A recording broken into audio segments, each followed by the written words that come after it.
Okay, student, next is the overall mechanism scenario of electron transport chain. तो यहाँ मैंने आपको जितने भी इलेक्ट्रॉन ट्रांसपोर्ट चेन में कम्प्लेक्सेस आते हैं वो मैंने आपको बिल्कुल सीक्वेंस में बताए हैं, और यहाँ पे हम डिस्कस करेंगे एक ही कम्प्लेक्स में कैसे इलेक्ट्रॉन ट्रांसपोर्ट चेन हो रहा है, और कैसे जो है प्रोटॉन जो है ये पंप हो रहे हैं across the inner membrane into the into the intermembrane space. ठीक है, तो यहाँ पे मैंने माइटोकॉन्ड्रियल बेसिकली यहाँ पे मैंने इलेक्ट्रॉन ट्रांसपोर्ट चेन जो है इलेक्ट्रॉन ट्रांसपोर्ट कम्प्लेक्सेस यहाँ पे मैंने शो किए हैं। और ये कम्प्लेक्सेस कहाँ पे शो हैं, एज वी ऑलरेडी डिस्कस कि इलेक्ट्रॉन ट्रांसपोर्ट चेन जो है ये माइटोकॉन्ड्रिया की इनर मेम्ब्रेन में होता है। तो वेरी ऑब्वियस ये जो मैंने बीच में ये जो टू लाइंस के बीच में जो एरिया जो मैंने इंडिकेट किया है, ये बेसिकली इसको मेंशन किया है इनर मेम्ब्रेन स्पेस। तो ये इनर मेम्ब्रेन है, इनर मेम्ब्रेन स्पेस नहीं है, बेसिकली ये इनर मेम्ब्रेन है, it is the inner membrane. और इनसाइड द इनर मेम्ब्रेन यहाँ पे ये मैट्रिक्स है। ठीक है, और इनर मेम्ब्रेन के बाहर वाला एरिया मतलब इनर मेम्ब्रेन के बाहर इंटर मेम्ब्रेन स्पेस है, और इंटर मेम्ब्रेन स्पेस के अगर बाहर की बात करें तो आउटर मेम्ब्रेन है। तो late me repeat again, mitochondria के इनसाइड जो अंदर वाला एरिया होगा that is the matrix. Matrix के बाहर देखो इनर मेम्ब्रेन होगी, इनर मेम्ब्रेन के बाहर देखो इंटर मेम्ब्रेन स्पेस होगी, इंटर मेम्ब्रेन स्पेस के बाहर देखो तो आपको आउटर मेम्ब्रेन मिलेगी। ठीक है, बाकी माइटोकॉन्ड्रिया की बात हम बाद में करेंगे कि उसकी इनर मेम्ब्रेन जो है वो इम्परमिएबल होती है। ठीक है, क्योंकि उसमें बहुत ज़्यादा कार्डियोलिपिन्स होते हैं, आउटर मेम्ब्रेन में पोरिन्स होते हैं। तो स्टूडेंट्स, अगर आपको इसके अलावा कोई टॉपिक अगर आपको समझना हुआ तो आप कमेंट सेक्शन में जाके आप वहाँ मेंशन कर सकते हैं। तो बात करते हैं इलेक्ट्रॉन ट्रांसपोर्ट चेन की।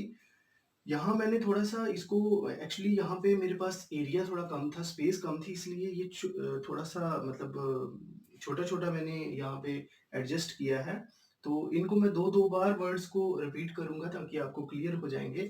ठीक है, तो यहाँ पे फर्स्ट जो कॉम्प्लेक्स है ये कॉम्प्लेक्स वन है। कॉम्प्लेक्स वन मैंने आपको ओवरऑल इसका जो ऑब्जर्वेशन है वो करवाया था, ओवरऑल व्यू दिया था मैंने इसका। तो कॉम्प्लेक्सेस में यहाँ पे हमारे पास फोर कॉम्प्लेक्सेस मैंने आपको बताए थे, मेन फोर कॉम्प्लेक्सेस होते हैं, complex one, complex two, complex three, complex four and complex five. तो बेसिकली ये आ गया complex complex one, complex two, और ये आ गया complex three, and this is complex four and complex five. तो यहाँ पे मेनली जो फोर कॉम्प्लेक्सेस हैं ये बेसिकली इलेक्ट्रॉन ट्रांसपोर्ट चेन में इन्वॉल्व होते हैं। ठीक है, मतलब ये कैरियर का रोल प्ले करते हैं। इन्वॉल्व तो फिफ्थ भी हो रहा है बट ये कैरियर का रोल प्ले कर रहे हैं, और फिफ्थ जो है ये एक स्पेसिफिक है एटीपी सिंथेसिस में। ठीक है, तो इसको एटीपी सिंथेटेज बोलते हैं। ओके, तो बात करते हैं फर्स्ट कॉम्प्लेक्स की। फर्स्ट कॉम्प्लेक्स को हमने नाम दिया था, इसका जो फर्स्ट कॉम्प्लेक्स का नाम था ये था NADH डिहाइड्रोजिनेस। NADH डिहाइड्रोजिनेस, ये मैंने पहले भी आपको लास्ट वीडियो में मैंने आपको इसको मेंशन करवाया हुआ है। NADH डिहाइड्रोजिनेस, जिन बच्चों को यहाँ कंफ्यूजन हो रही है वो फर्स्ट वाला जो पार्ट है इसका देख लें ताकि ये अच्छे से अंडरस्टैंड हो जाए। तो फर्स्ट कॉम्प्लेक्स था NADH डिहाइड्रोजिनेस। डिहाइड्रोजिनेस, मैं इसको दो दो बार रिपीट कर रहा हूँ ताकि आपको रीड आउट करने में कोई प्रॉब्लम ना हो। तो NADH डिहाइड्रोजिनेस। तो NADH डिहाइड्रोजिनेस जब मैंने बताया था इसका ओवरऑल मैकेनिज्म क्या रहता है कि NADH जो है बेसिकली ये क्या है, ये को एंजाइम है, रिड्यूस्ड फॉर्म की एनर्जी है। ये जब को एंजाइम अप्रोच करेगा इनर मेम्ब्रेन पे तो इसका क्या होगा, इसका ऑक्सीडेशन होगा। ठीक है, तो ये जब ऑक्सीडाइज्ड होगा तो यहाँ से आप देख रहे हो कि NADH था और यहाँ पे रह गया NAD पॉजिटिव, मतलब इसका ऑक्सीडेशन हो गया, H जो है यहाँ से निकल गया। जब H निकल गया तो प्रोटॉन जो H पॉजिटिव निकला ये आगे डिसोसिएट होगा इलेक्ट्रॉन और हाइड्रोजन में, हाइड्रोजन आयन में डिसोसिएट होगा। तो इलेक्ट्रॉन जो है they are picked up by, इनको कौन पिक कर रहा है, इनको कॉम्प्लेक्सेस पिक कर रहे हैं, मतलब इनको कैरियर पिक कर रहे हैं। ठीक है, तो यहाँ पे हम देख रहे हैं कि टू इलेक्ट्रॉन्स जो है ये पिक हुए कॉम्प्लेक्स नंबर वन से। आगे इसका ये जो है ये क्या है, FMN फ्लेवो मोनोन्यूक्लियोटाइड जो है इसका एक फैक्टर है। ठीक है, तो ये आगे इसको रिसीव करेगा। बेसिकली ये बहुत इंपॉर्टेंट है, यहाँ पे आपको याद रखना है कि जब कॉम्प्लेक्स वन में NADH का ऑक्सीडेशन होता है तो इलेक्ट्रॉन को कौन रिसीव करता है? तो इलेक्ट्रॉन को कौन रिसीव कर रहा है? FMN। आपको कॉम्पिटिटिव एग्जाम के पॉइंट ऑफ व्यू से आपको यहाँ पे टर्म्स क्लियर करनी है। FMN यहाँ पे है, ठीक है, फर्स्ट कॉम्प्लेक्स में। देन उसके बाद ये 2 इलेक्ट्रॉन्स यहाँ पे मैंने लिखे हुए हैं, 2 इलेक्ट्रॉन्स अगेन जो है ये रिसीव्ड बाय Fe कोलन है और S है, मतलब आयरन और सल्फर। ये एक आयरन सल्फर एक कॉम्प्लेक्स होता है, आयरन सल्फर। ये आगे इलेक्ट्रॉन को क्या करता है? ये रिसीव करता है, ठीक है। और ये रिसीव करके आगे यहाँ पे अनदर जो यहाँ पे एक को इंजाइम होता है, क्यू इंजाइम होता है, ये रिसीव करता है। तो पहले बात कर लेते हैं आयरन सल्फर। ये जो ये एक फैक्टर है, बेसिकली ये नॉन हीम प्रोटीन होता है। तो यहाँ पे ये चीज आपको मैं क्लियर कर दूं कि नॉन हीम, बेसिकली यहाँ पे एग्जाम में क्वेश्चन आ सकता है नॉन हीम। तो बेसिकली ये आयरन वो पूछ सकते हैं कि यहाँ पे जो आयरन सल्फर जो फैक्टर यूज होता है ये हीम है या नॉन हीम है। तो बेसिकली पहले आपको मैं बताऊं हीम क्या होता है। बेसिकली हीम वो एक मतलब हीम हो गया कि जब आयरन आयरन मतलब रेड जो एक कंपाउंड है वो पोरफायरिन रिंग के साथ फ्यूज होगा। मतलब पोरफायरिन रिंग जब red pigment that is the haemoglobin के साथ फ्यूज होगा तो वो बनाएगा हीम, हीम कंपोनेंट, ठीक है। तो जैसे हमारा हीमोग्लोबिन होता है तो ग्लोबिन के साथ हीम मतलब पोरफायरिन रिंग होती है, ठीक है। तो नॉन हीम हो गया जहां पे पोरफायरिन नहीं होगी, मतलब यहाँ पे आयरन है बट इसके साथ क्या है? हीम ने इसके साथ, मतलब इस आयरन है और इसके साथ क्या है? इसके साथ पोरफायरिन रिंग नहीं है, ठीक है। और ये जो आयरन है ये सल्फर के साथ अटैच है, मतलब ये नॉन हीम है। नॉन हीम का मतलब सीधी सी बात है कि यहाँ पे पोरफायरिन नहीं है, ये सल्फर के साथ अटैच है। ओके, सो नेक्स्ट आगे चलते हैं। देन इलेक्ट्रॉन जो है ये यहाँ से कहाँ जा रहे हैं? क्यू, ये जो है हमारे पास क्यू, क्यू को बोलते हैं क्वाइनोल, ठीक है। ये क्वाइनोन है, क्वाइनोन, ठीक है। तो यहाँ पे आप बस याद रखना है फंक्शन क्यू, क्यू का फंक्शन क्या है, ठीक है। क्यू कौन है ये मैटर नहीं करता, क्यू का फंक्शन क्या है ये मैटर करता है। यहाँ पे क्यू का क्या रोल है ये आपको पता होना चाहिए। इलेक्ट्रॉन ट्रांसपोर्ट चेन में क्यू का क्या रोल है ये आपको क्लियर होना चाहिए। तो लेट मी रिपीट अगेन, यहाँ पे एक और चीज आपको जो याद रखनी है वो ये है कि NADH डिहाइड्रोजिनेस जो है ये बेसिकली इसको हमने एक और नाम भी दिया था, NADH को एंजाइम क्यू ऑक्सीडो रिडक्टेस। इसका मतलब ये था कि जो NADH है, NADH को एंजाइम क्यू और ऑक्सीडो रिडक्टेस, ठीक है। इसका मतलब हुआ कि जो NADH है वो यहाँ पे जो ये को एंजाइम क्यू है इसका क्या करता है? रिडक्शन करता है। मतलब NADH यहाँ पे क्या कर रहा है? यहाँ पे इसका ऑक्सीडेशन हो रहा है। मतलब NADH अपना ऑक्सीडेशन करता है, अपना क्या करता है? ऑक्सीडेशन करता है। और को एंजाइम क्यू का क्या करता है? रिडक्शन करता है। मतलब ये जब इलेक्ट्रॉन को लॉस करेगा तो दैट इज ऑक्सीडेशन, और जब क्यू यहाँ से आए जो इलेक्ट्रॉन है इनको रिसीव करेगा तो इसका रिडक्शन होगा। तो इसलिए हम कहते हैं NADH को ए क्यू ऑक्सीडो रिडक्टेस। ये बात क्लियर होगी। नेक्स्ट बात चलते हैं, सेकंड बात करते हैं कॉम्प्लेक्स 2 की। कॉम्प्लेक्स 2 का नाम था FADH, इसका नाम था FADH ऑक्सीडो रिडक्टेस, FADH। अच्छा, इसका एक नाम था FADH जो है इसका नाम था सक्सिनेट डिहाइड्रोजिनेस। इसका क्या नाम था? Succinate dehydrogenase. और सक्सिनेट डिहाइड्रोजिनेस में क्या है? FADH को एंजाइम होता है। अच्छा लिसन अगेन, NADH डिहाइड्रोजिनेस में NADH है और सक्सिनेट डिहाइड्रोजिनेस में FADH2 है।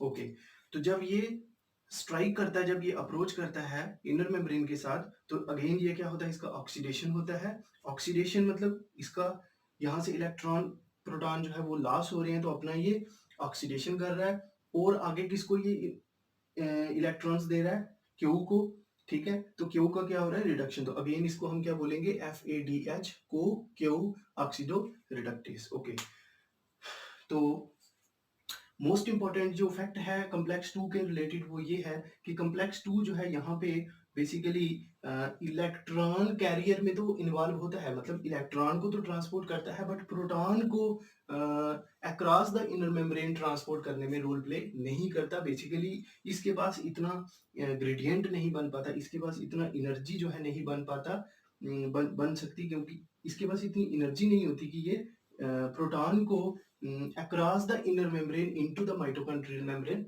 ट्रांसपोर्ट करे। ओके, तो ये ओनली इन्वॉल्व किसमें है? इलेक्ट्रॉन ट्रांसपोर्ट में। ठीक है, प्रोटॉन को कैरी करने में, प्रोटॉन को ट्रांसपोर्ट करने में ये रोल प्ले नहीं करता। ओके, तो one another function of succinate dehydrogenase, आपको याद होगा कि जब हम क्रब साइकिल की बात कर रहे थे, तो क्रब साइकिल में सक्सिनेट डिहाइड्रोजनेस वहां पे क्या कर रहा था? सक्सिनेट डिहाइड्रोजनेस बेसिकली क्रब साइकिल में इन्वॉल्व था। ये स्टेप आपने कमेंट बॉक्स में मुझे मेंशन करना है कि सक्सिनेट डिहाइड्रोजनेस क्रब साइकिल में बेसिकली क्या रोल प्ले कर रहा था। ठीक है, तो ये क्रब साइकिल में ये इन्वॉल्व होता है। ठीक है, okay, so now what is the main role of Q? जो एंजाइम है यहाँ पे, क्यू जो है, जिसको हमने क्यू कहा, क्वाइनोन कहा, इसका क्या रोल है? क्यू जो है is the only non protein enzyme. याद रखना कि क्यू जो है वो ओनली नॉन प्रोटीन है। नॉन प्रोटीन मतलब कि ये लिपिड सोल्यूबल है, मतलब ये सेल में जहां जहां जहां पे भी लिपिड्स होंगे वहां वहां ये बिल्कुल इजीली जो है ये मूव कर सकता है। तो ये ओनली नॉन प्रोटीन है। मतलब कि अब देखो एक और इसका रोल है, क्यू जो है ये क्या कर रहा है? क्यू ये कॉम्प्लेक्स नंबर 1 से भी इलेक्ट्रॉन को रिसीव कर रहा है, और क्यू जो है कॉम्प्लेक्स नंबर 2 से भी ये रिसीव कर रहा है। मतलब it is very crazy to come to complex number 2, complex number 1 and complex number 2। तो मतलब ये कॉम्प्लेक्स नंबर 1 और 2 दोनों में दोनों से इलेक्ट्रॉन को क्या करता है? ये रिसीव करता है। ओके, सो बात करते हैं कॉम्प्लेक्स थर्ड की। तो क्यू जो है, क्यू क्यू क्यू को बेसिकली क्यू जो है ये क्वाइनोल जो है अगेन क्या करता है? ये यहाँ से अपना ऑक्सीडेशन करता है, मतलब ये इलेक्ट्रॉन को क्या कर रहा है? लॉस कर रहा है। और कॉम्प्लेक्स नंबर 3 में जो आयरन सल्फर जो रिस्क के यूनिट है, इसको बोलते हैं आयरन सल्फर रिस्क के यूनिट, यहाँ पे इलेक्ट्रॉन को क्या कर रहा है? दे रहा है। ठीक है, तो मतलब अपना क्या कर रहा है? ऑक्सीडेशन। और यहाँ पे कॉम्प्लेक्स नंबर 3 का क्या कर रहा है? रिडक्शन। मीन्स कि the oxidation of Q is done by the complex 3। ठीक है, ये बात याद रखनी है कि क्यू का ऑक्सीडेशन कौन कर रहा है? क्यू का ऑक्सीडेशन कॉम्प्लेक्स नंबर थर्ड में आयरन सल्फर रिस्क यूनिट कर रहा है। देन उसके बाद इलेक्ट्रॉन के cytochrome Bl, cytochrome CYT shortcut में लिखा है, बी स्मॉल बॉल वाला है। ठीक है, बी बॉल वाला है, स्मॉल लेटर है, और एल मतलब लोअर। ठीक है, क्योंकि ये नीचे आ रहा है। उसके बाद ऊपर अगेन क्या है? साइटोक्रोम, फिर बी बॉल वाला और एच हाई। ठीक है, उसके बाद आ गया साइटोक्रोम BC1। ठीक है, ये अनदर एक बीच में मतलब इंजाइम है साइटोक्रोम BC1। ठीक है, और साइटोक्रोम BC1, अच्छा यहाँ पे कॉम्प्लेक्स थर्ड का नाम जो था ये क्या था? Cytochrome BC1। ठीक है, बेसिकली इसको हम साइटोक्रोम C1 ही बोलते हैं। ठीक है, और बी इसमें अलग जो है ये फैक्टर्स हैं, कुछ कोई एंजाइम्स इन्वॉल्व होते हैं, इसलिए इसको मतलब एग्रीगेट फॉर्म में हम BC1 बोलते हैं कॉम्प्लेक्स को, क्योंकि इसमें इस कॉम्प्लेक्स में साइटोक्रोम बी भी है और साइटोक्रोम सी भी है, तो पूरा नाम दे दिया साइटोक्रोम BC1। ठीक है, अब साइटोक्रोम सी जो है ये आगे इलेक्ट्रॉन को यहाँ से कैरी करेगी कहाँ पे? Cytochrome C. Cytochrome C again जो है ये बहुत इंपॉर्टेंट है। ठीक है, साइटोक्रोम सी जो है अगेन इंपॉर्टेंट है। साइटोक्रोम सी जो है ये इनर मेम्ब्रेन की आउटर पेरिफेरल साइड के साथ जो है ये ज्वाइंट होती है। मतलब ये क्यू जो है ये फ्रीली है, क्यू जो है ये फ्री टू मूवमेंट है, मतलब ये कहीं पे भी जा सकती है। कॉम्प्लेक्स नंबर 1 में जाती है, वहां से इलेक्ट्रॉन को लेती है, 2 में जाती है, वहां से इलेक्ट्रॉन को लेती है। मतलब Q is just relating to queen, it is very crazy to wander, मतलब वो घूमना पसंद करती है, वो कहीं पे भी जा सकती है। और ये नॉन प्रोटीन है, ये हर सेल में जहाँ पे लिपिड से लिपिड मेम्ब्रेन मतलब लिपिड इन्वायरमेंट है वहां पे ये जा सकती है। ये नॉन प्रोटीन है, बट ये जो है ये प्रोटीनेशियस नेचर की है। साइटोक्रोम सी जो है ये इनर मेम्ब्रेन की जो आउटर साइड है, मतलब towards the intermembrane space वाली साइड जो इसकी आ रही है, वहां पे ये फ्यूज है। और साइटोक्रोम सी जो है ये क्या है? ये प्रोटीन है। ठीक है, और ये बेसिकली ये बेसिकली एक कॉम्प्लेक्स नंबर 3 और कॉम्प्लेक्स नंबर 4 के बीच में एक जंक्शन का रोल भी प्ले कर रही है, ठीक है? तो आगे मैं आपको थोड़ा-सा कोलैबोरेट करके बताऊँगा, ठीक है? कि क्यू और सी का क्या एक पर्टिकुलर रोल है। ये बेसिकली इलेक्ट्रॉन ट्रांसपोर्ट चेन में मतलब किस लेवल तक ये रोल प्ले कर रहे हैं, ठीक है? तो साइटोक्रोम सी आगे क्या करेगी?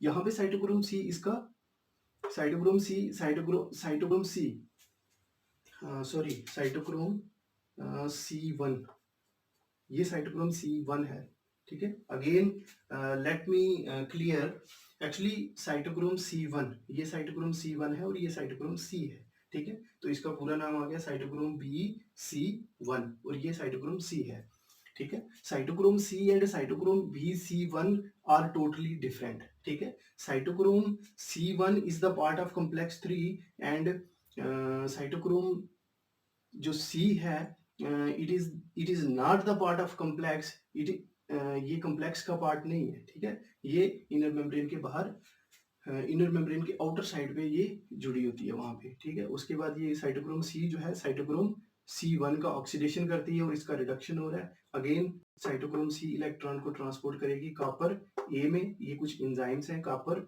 ये बेसिकली आपको यहाँ पे सिर्फ इनके सीक्वेंस याद रखने हैं, ठीक है? कॉपर A पहले है, फिर cytochrome A, cytochrome A3, copper B, then electron finally कहाँ पे पहुंचा? इलेक्ट्रॉन फाइनली पहुंच के कहाँ पे? फाइनल जो इलेक्ट्रॉन का एक्सेप्टर है दैट इज द ऑक्सीजन, ठीक है? और यहाँ पे जो ऑक्सीजन है बेसिकली 2 ऑक्सीजन के मॉलिक्यूल नहीं लिए, बेसिकली यहाँ पे 1/2 मतलब हाफ O2 लिया है।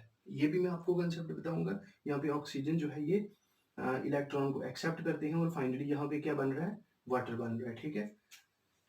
तो during the course of electron transport, ठीक है, यहाँ पे कितने कॉम्प्लेक्सेस हैं? कॉम्प्लेक्स नंबर 1, 2, 3, 4 एंड फिफ्थ जो है वो एटीपी सिंथेटेज है। एक आपको एक ओवरऑल जो इसका जो सिनारियो याद रखना है वो ये है कि यहाँ पे कॉम्प्लेक्स नंबर 1 और कॉम्प्लेक्स नंबर 2 के बीच में क्यूनोल है, क्यू है जो इलेक्ट्रॉन को कैरी कर रही है, और कॉम्प्लेक्स नंबर 3 और कॉम्प्लेक्स नंबर 4 के बीच में साइटोक्रोम C है। Again I am repeating that Q is in between complex number 1 and complex number 3, ठीक है? Here you look, Q is in between the complex number 1 and complex number 3 और Q जो है queen, just like queen, it is only non-protein, okay? तो cytochrome C is present in between the complex number 3 and 4 और ये inner membrane के outer side पे fuse होती है, ठीक है? और ये प्रोटीन नेचर की है, ठीक है? ओके, सो अब यहाँ पे during the course of electron transport, जब इलेक्ट्रॉन ट्रांसपोर्ट यहाँ पे इलेक्ट्रॉन ट्रांसपोर्ट कर रहे हैं तो इस कोर्स में क्या हो रहा है? यहाँ पे एनर्जी यूज करके प्रोटॉन जो है, प्रोटॉन ट्रांसपोर्ट हो रहे हैं, प्रोटॉन पंप हो रहे हैं across the inner membrane to the intermembrane space. तो इंटर मेम्ब्रेन स्पेस में प्रोटॉन जो है वो पंप करते हैं। तो यहाँ पे ऑलरेडी मेंशन है कि कॉम्प्लेक्स नंबर 1 जो है, कॉम्प्लेक्स नंबर 1 जो है, how many during the one electron transport chain में कॉम्प्लेक्स नंबर 1 जो है 4 प्रोटॉन ट्रांसपोर्ट करता है from matrix to intermembrane space, और कॉम्प्लेक्स नंबर 2 जो है वो नहीं करता क्योंकि इसके पास इतनी एनर्जी नहीं होती। ओके, तो कॉम्प्लेक्स नंबर 3 जो है ये कितने करता है? 4 प्रोटॉन, और अगेन कॉम्प्लेक्स नंबर 4 जो है ये कितने करता है? 2 प्रोटॉन। तो टोटल हाउ मेनी प्रोटॉन्स जो है pump across the inner membrane to intermembrane space? Total 4 4 और 2 कितने हो गए? टोटल 10 प्रोटॉन्स जो है वो ट्रांसपोर्ट होते हैं। ओके, तो यहाँ पे जब प्रोटॉन्स बहुत सारे, और जब ये बहुत सारी प्रोसेस रिपीट होती जाएगी, प्रोसेस क्या होगी? जब रिपीट होती जाएगी तो बहुत सारे प्रोटॉन्स यहाँ पे क्या होंगे? एक्यूमुलेट हो जाएंगे। यहाँ पे जब एक्यूमुलेट होंगे तो यहाँ का जो पीएच है, मतलब प्रोटॉन्स ज्यादा होंगे, तो you know you student better know कि जब प्रोटॉन्स ज्यादा होंगे तो क्या होगा? प्रोटॉन्स ज्यादा होंगे तो क्या होगा? पीएच लो होगा, और मीडियम की बात करें तो मीडियम एसिडिक होगा, और यहाँ पे क्या होगा? इलेक्ट्रोकेमिकल ग्रेडियंट जनरेट हो जाएगा, ठीक है? जब इलेक्ट्रोकेमिकल ग्रेडियंट जनरेट हो जाएगा तो सेल बेसिकली कोशिश होती है, सेल एक नेचर लॉ है कि सेल अपने आप को इक्विलिब्राइज करेगा, इक्विलिब्रियम करेगा। सेल क्या करेगा? जब जब जब इसके इनर मैट्रिक्स का पीएच मैट्रिक्स के पीएच के कंपैरिजन में बाहर का पीएच जब बहुत ज़्यादा लो हो जाएगा तो ये वापस अपने पीएच को इक्विलिब्रियम करने की कोशिश करेगा और इस इलेक्ट्रोकेमिकल ग्रेडियंट को यूज करके सेल क्या करेगा, इन प्रोटॉन्स को अगेन जो है ये इन प्रोटॉन्स को बैक फ्लो करेगा from intermembrane space back to matrix by the ATP synthetase. और यहाँ पे एटीपी सिंथेटेज होगा जो प्रोटॉन को बैक फ्लो करेगा from intermembrane space to matrix. और हर 3 प्रोटॉन के बैक फ्लो करने पे एक एटीपी बनेगा। लेट मी रिपीट अगेन, हर 3 प्रोटॉन के बैक फ्लो करने पे एक एटीपी जो है वो सिंथेसाइज होगा। Now one question arises that कि यहाँ पे टोटल 10 प्रोटॉन जो है वो ट्रांसपोर्ट हो रहे हैं from matrix to intermembrane space. अब इन 10 प्रोटॉन के बैक फ्लो होने पे, जब ये बैक फ्लो होंगे, ठीक है, एटीपी सिंथेटेज के द्वारा, तो कितने एटीपी बनेंगे? तो कितने बनेंगे, मतलब अगर 3 पे एक एटीपी बन रहा है, 3 पे एटीपी बन रहा है तो यहाँ पे कितने होंगे? 10, ठीक है, 10। तो 3 पे एक बन रहा है तो लगभग कितने बनेंगे? 3, लगभग अप्रोक्सीमेटली 3 एटीपी जो है यहाँ पे बनेंगे, ठीक है।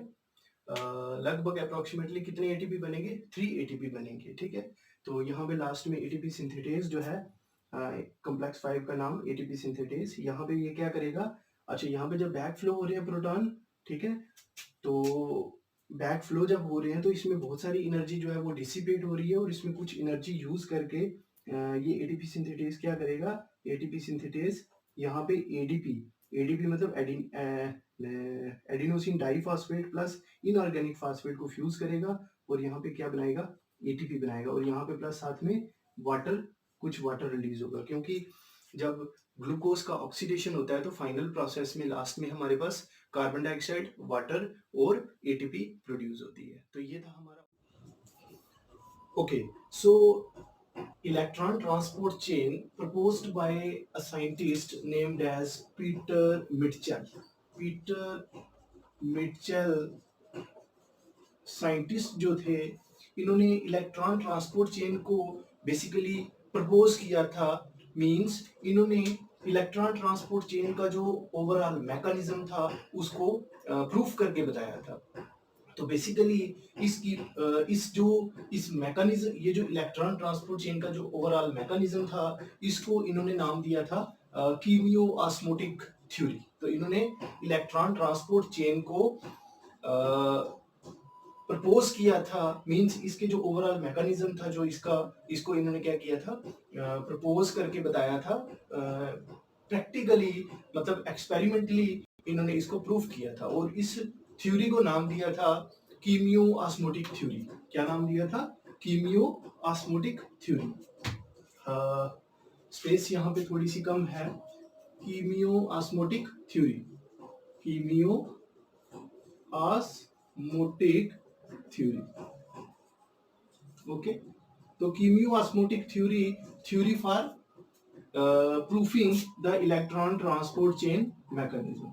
ओके, सो इन्होंने बेसिकली यहाँ पे ये चीज प्रूफ की कि यहाँ पे जैसे हमने डिस्कस किया अभी वीडियो में कि यहाँ पे जो रिड्यूस्ड को एंजाइम थे NADH, FADH2 जो है, इनका ऑक्सीडेशन हो रहा है, ठीक है। तो इनका ऑक्सीडेशन हो रहा है एंड फाइनली जो है यहाँ पे इनका क्या हो रहा है? यहाँ पे एटीपी सिंथेटेज जो है, यहाँ पे फास्फोराइलेशन प्रोसेस होता है और resulting in the production of ATP. So chemiosmotic theory में एक्सपेरिमेंटली ये प्रूफ हुआ कि ये जो दो बेसिकली यहाँ पे स्टेप हैं कि यहाँ पे ऑक्सीडेशन हो रहा है और नेक्स्ट जो है यहाँ पे फास्फोराइलेशन हो रहा है। तो ये दो जो एक रिएक्शंस थी, ये जो दो स्टेप थे, ये basically they are coupled with each other. Means यहाँ पे उन्होंने प्रूव किया कि अगर हम लेट्स सपोज जो कोएंजाइम है, इनका अगर हम ऑक्सीडेशन नहीं करते, इनका ऑक्सीडेशन अगर लेट्स सपोज बंद हो जाता है, तो एक्सपेरिमेंटली प्रूव हुआ कि यहाँ पे जो फास्फोराइलेशन है वो भी स्टॉप हो जाएगा। Means oxidation is coupled with phosphorylation means formation of ATP. ठीक है, again I am repeating that कि oxidation reaction is coupled with the phosphorylation phenomena. Phosphorylation जो लास्ट में हो रही है, एटीपी जो प्रोडक्शन हो रहा है, उसके साथ ये दोनों रिएक्शंस बेसिकली आपस में ये क्या है, कपल्ड हैं। अगर ऑक्सीडेशन स्टॉप हो जाएगा तो अल्टीमेटली क्या होगा, अल्टीमेटली फास्फोराइलेशन भी नहीं होगा। ओके, और अगर फास्फोराइलेशन पे लेट्स सपोज कोई इनहिबिटर आ जाता है, फास्फोराइलेशन प्रोसेस जो है वो इनहिबिट कर देते हैं, तो ऑक्सीडेशन भी फाइनली क्या होगा, धीरे धीरे धीरे due to the accumulation of proton high acidic medium हो जाएगा, और इवेंचुअली क्या होगा, इनका ऑक्सीडेशन होना बंद हो जाएगा। Means both reactions are coupled with each other. So this is experimentally proved by Peter Mitchell and gave the theory chemiosmotic theory for explaining the mechanism of electron transport chain. Okay, so electron transport chain में हमने finally ये understand किया कि यहाँ पे basically क्या होता है, जो हमारे पास रिड्यूस्ड को एंजाइम होते हैं, रिड्यूस्ड को एंजाइम को हमने यहाँ पे इलेक्ट्रॉन ट्रांसपोर्ट चेन में देखा कि कैसे उनका यहाँ पे ऑक्सीडेशन हो रहा है, और ऑक्सीडेशन जब होता है तो इलेक्ट्रॉन ट्रांसपोर्ट करते हैं from complexes to next complexes and finally up to अपना जो इलेक्ट्रॉन एक्सेप्टर है ऑक्सीजन तक आते हैं। एंड ड्यूरिंग द कोर्स यहाँ पे जो हाइड्रोजन है ये ट्रांसपोर्ट होता है अक्रॉस द इनर मेम्ब्रेन, और ये आते हैं इंटरमेम्ब्रेन स्पेस में। Intermembrane space become acidic, means यहाँ का पीएच लो हो जाएगा, प्रोटॉन की कंसंट्रेशन बढ़ जाएगी, यहाँ पे इलेक्ट्रोकेमिकल ग्रेडियंट बन जाएगा। इस इलेक्ट्रोकेमिकल ग्रेडियंट को यूज करके यहाँ पे ये जो एटीपी सिंथेटेज, जिसको हमने कॉम्प्लेक्स 5 का नाम दिया था, एटीपी सिंथेटेज बेसिकली इसको हम कहते हैं एटीपी, इसको एटीपी एजीज भी बोलते हैं। बेसिकली एटीपी सिंथेटेज जो है ये एटीपी की सिंथेसिस करवाता है, बट यहाँ पे एटीपी जो सिंथेटेज है ये क्या करता है, इसमें कैटलाइजिंग पावर होती है। बेसिकली एटीपी सिंथेटेज कैसे एटीपी प्रोड्यूस कर रहा है, एटीपी सिंथेटेज एक्चुअली कैटलाइज करता है process of ATP production by catalysing the reaction and fuse ATP, और इनऑर्गेनिक फास्फेट को जोड़ता है और एटीपी बनाता है। ठीक है, तो यहाँ पे थोड़ा सा मैं आपको इस एटीपी का जो है इसका स्ट्रक्चर अच्छे से थोड़ा सा मैं आपको क्लियर करवा देता हूँ। बेसिकली ये जो एटीपी सिंथेटेज होता है, एटीपी सिंथेज जो है यहाँ पे इसके टू जो है सब यूनिट्स होते हैं। एटीपी सिंथेटेज में बेसिकली 2 सब यूनिट्स होते हैं, मतलब इसके 2 पार्ट्स होते हैं। जैसे हमने इसको अभी लास्ट जब स्टार्टिंग में मैंने आपको ईटीसी का इंट्रोडक्शन करवाया तो वहां पे मैंने बताया था कि इलेक्ट्रॉन ट्रांसपोर्ट चेन में जो कॉम्प्लेक्स 5th होता है उसको हम बोलते हैं एटीपी सिंथेटेज, और माइटोकॉन्ड्रिया में एटीपी सिंथेटेज जो होता है वो F0 F1 एटीपी एजीज होता है। ठीक है, तो F0 और F1 का बेसिकली क्या रोल रहता है, यहाँ पे जब हम एटीपी सिंथेटेज की बात करते हैं तो ये जो यहाँ पे इसके ट्रांस मेम्ब्रेन पोर्शन होता है एटीपी सिंथेटेज का, एक्चुअली ये जो है मेम्ब्रेन के इनर वाला जो पोर्शन है इसको हम बोलते हैं transmembrane. Transmembrane means कि जो पोर्शन इंसर्ट है, जो मेम्ब्रेन के अंदर इंसर्ट है, जो मेम्ब्रेन के इनसाइड आ रहा है, तो transmembrane part of the ATP synthetase called as F0 सब यूनिट। ठीक है, और ये जो मैट्रिक्स वाली साइड जो इसका पोर्शन आ रहा है एटीपी सिंथेटेज का, इसको हम बोलते हैं F1, और इसमें बेसिकली कैटलाइजिंग इनर मतलब एक टेंडेंसी होती है। तो यहाँ से बेसिकली इसका कैसा ओवरऑल मैकेनिज्म रहता है जो हमने डिस्कस किया है कि यहाँ पे बहुत ज्यादा एसिडिक मीडियम हो जाएगा और सेल अपने आप को इक्विलिब्रियम में लाने की कोशिश करेगा, और यहाँ पे प्रोटॉन जो है वो बैक फ्लो करेंगे। यहाँ पे प्रोटॉन्स बैक फ्लो कर रहे थे, ठीक है, from intermembrane space back to matrix. ठीक है, और यहाँ पे हम ये चीज अंडरस्टैंड कर रहे हैं कि जब प्रोटॉन्स बैक फ्लो करते हैं तो यहाँ पे F0 जो सब यूनिट है, F0 जो पार्ट है एटीपी सिंथेटेज का, वो प्रोटॉन को ट्रांसपोर्ट करता है। मींस F0 पार्ट जो है, F0 जो है ये ट्रांसपोर्ट करवाता है, मतलब प्रोटॉन को ट्रांसपोर्ट कौन करता है, F0। ठीक है, और इस F0 का एटीपी सिंथेसिस में कोई रोल नहीं होता है। इसका रोल कितना होता है? इसका रोल होता है कि ये प्रोटॉन को ट्रांसपोर्ट करवाता है, ठीक है। और उसके बाद यहाँ पे इसका मैट्रिक्स वाली साइड F1 पार्ट है, F1 part of the ATP synthetase. और F1 जो है इसमें एबिलिटी होती है, टेंडेंसी होती है कि ये रिएक्शंस को कैटलाइज करवाता है। और यहाँ पे सेम प्रोसेस, सेम जो हमने पहले डिस्कस की थी, इसमें एडीपी और इनऑर्गेनिक फास्फेट जो है वो कैटलाइज होते हैं, मतलब फ्यूज करते हैं और यहाँ पे एटीपी बन जाता है, ठीक है। तो ये हो गया हमारा overall mechanism of the electron transport.